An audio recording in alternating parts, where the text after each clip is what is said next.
When you're dusting your flowers, you don't want every petal to look exactly the same.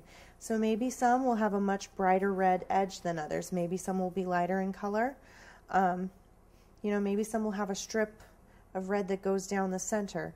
You want a little bit of difference. You want it to look not like it's made with a cookie cutter.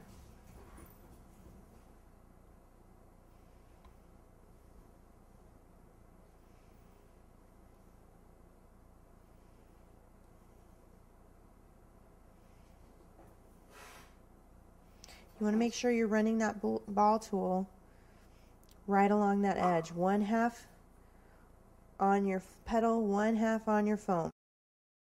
Gets that edge nice and curled and nice and thin. And then you just go ahead and lightly run your ball tool, starting from the top, pulling down.